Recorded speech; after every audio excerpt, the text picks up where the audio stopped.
distribution. Suppose the 95% confidence interval of mu is 50 comma 60. Hmm Then बोला है possibilities of 99% confidence interval of mu. मतलब ये 95% confidence interval है, 50 से हाँ 60 का इंटरवल। अब दे अच्छा, दिया है 52,98. तो सोचो ये इसकी बीच की प्रोबेबिलिटी म्यू को इस बीच में होने की प्रोबेबिलिटी कितनी है? 95. 95% ये है। तो हाँ, म्यू को इस बीच में होने की प्रोबेबिलिटी 95%, तो 99% चाहिए तुम्हें। हाँ हाँ तो 99% के लिए क्या होगा, लेंथ इंक्रीज होगी डिक्रीज होगी? सर, उस तरह से तो नहीं बोल सकते, मतलब अगर 50 कॉमा जो दिया है ना 50,60 वो अगर सामने हो गया या फिर पीछे हो गया तो उस तरह से कैसे बोलेंगे? हाँ, क्योंकि ऐसा तो है नहीं कि ये स्मॉलेस्ट लेंथ का है, तो स्मॉल मतलब कहीं भी हो सकता है ऐसे, तो मतलब जरूरी नहीं मैंने वैसे ही होगा ग्राफ। ग्राफ ऐसा भी हो सकता है जहाँ पे मतलब नॉर्मल ग्राफ वही है, लेकिन हो सकता है मीन कुछ हो, यहाँ हो 50 60, ऐसे भी हो सकता है ना। तो लेकिन उसके ऐसा होगा कि 95% कवर कर रहा ना, तो बचेगा 5% ही, तो प्रोबेबिलिटी तो 5% बचेगा ना। तो जैसा भी हो लेंथ। ऑप्शन ऑप्शन दे दिया है सर 50,98, 52,98, ओके। 52,62, हम्म 48,58 ठीक है। एंड 48,62. अच्छा, तो क्या हो सकता है, तुम्हें क्या लगता है इसमें?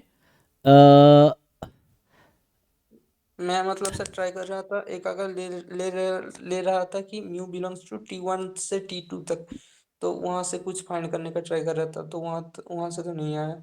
नहीं, तो इसके हेल्प से करना है ना, तो इसके हेल्प से करना, ये तो पक्का है कि लेंथ इंक्रीज होगी, है ना। नहीं अगर, क्योंकि हमें जो इन्फॉर्मेशन दिया उसको भी तो यूज़ करना है। तो इसका मतलब ये हुआ कि लाइक अगर ये 95% कॉन्फिडेंस डबल है, तो जब हम 99% बना रहे होंगे तो लेंथ तो इंक्रीज होगी। हम्म। तो लेंथ तो इंक्रीज होनी है इसकी, है ना। तो लेंथ ऑफ इंटरवल क्या हो जाएगी, जैसे ये तो 58 ए कर भी आ दिया है, सकता है, तो मुझे तो ऐसा ए डी जरूरी आ लग नहीं सकता है, रहा। हाँ, ए और डी आ सकता है। तो मुझे ये और ये तो मुझे लग रहा आउट हो जाएगा। हाँ, ए बी में से तुम्हें क्या लगता है क्या ठीक है? 52 से 9 इसने शिफ्ट कर दिया एक्चुअली, नहीं तो। मतलब वही जनरल अप्रोच नहीं होता। नहीं नहीं, वैसा कोई जनरल अप्रोच, ये बस वैसे ही क्या बोलते हैं लॉजिकल या उसे उसमें बनाया, ऐसा कोई mathematical approach I don't think ऐसा खास आएगा जैसे मैथमेटिकली हम एग्जैक्ट निकाल पाएंगे। ये बस कोई लॉजिकल अप्रोच से तुम डिसाइड कर पाओगे, मैथमेटिकली एग्जैक्ट यूनिक आंसर थोड़ी होगा इसका इस तरह का कि तुम एग्जैक्टली निकाल लोगे, वैसा कोई मैथमेटिकल अप्रोच नहीं आएगा शायद। किसी को आता है तो बताओ। तो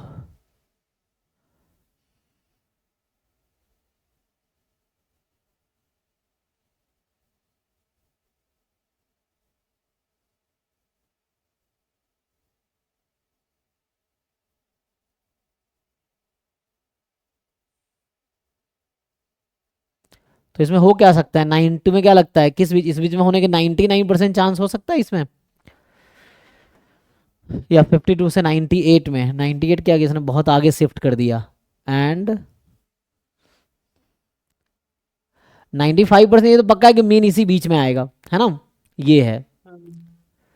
तो ये तो ठीक है, 50 या 60 के बीच में मीन आएगा। तो इसका जो मीन लोगे तो कितना, 55 टाइप, अगर मैं बोल मान लेता हूँ स्मॉलेस्ट लेंथ का इंटरवल है तो 55, इसका मीन कितना आएगा, ये भी 55 आएगा, 55 ही आएगा। ठीक है, तो मुझे लग रहा है या तो मैच कर रहा है, तो ये सही हो सकता है, ये में भी गलत हो जाएगा, देख लो। हाँ, ये तो आंसर दे दिया है, ठीक ये है तो ना, आंसर दे दिया। क्योंकि ये मीन ना उसका 55 होगा जो इंटरवल दे रहा है ना, क्योंकि 95%, 5% ही बाहर होगा, तो ये तो पक्का है कि मीन इसी में आएगा, वरना बिना मीन के कैसे 95% बना पाओगे? अगर मीन को जो ही एक्सक्लूड करोगे या तो इस साइड जाओगे या उस साइड जाओगे, तो 50% 50% है ना मीन के दोनों तरफ, अच्छा अच्छा, हाँ हाँ। तो तो 50-50 हो मतलब जाएगा। 60 भी हो जाता, अगर मतलब 60 से भी हो जाता तो वहां पर मीन नहीं यहाँ देखो आता। 52 से स्टार्ट किया है, तो यहाँ मीन तो अभी 55 है ना। तो इसके आगे तुम इन्फिनिटी तक भी चले जाओगे तब भी ये 50% ही है। मतलब मैं बात कर रहा हूँ 55 से इन्फिनिटी तक चले जाओगे तब भी कितना है, 50% ही होगा इस केस में। तो समझ गया सर। इसीलिए यहाँ पे ना ये कर रहा है कि दोनों तरफ शिफ्ट करोगे तो हो जाएगा एवरेज 55, दोनों में मीन 55 है तो मीन को इंक्लूड करेगा और वही मेंटेन कर रहा है, मतलब मीन के बेसिस पे ही बनाया गया है ये, ठीक है ना। तो मीन 55 सिर्फ डी ऑप्शन का आएगा। Okay sir, thank you. Thank you. हाँ।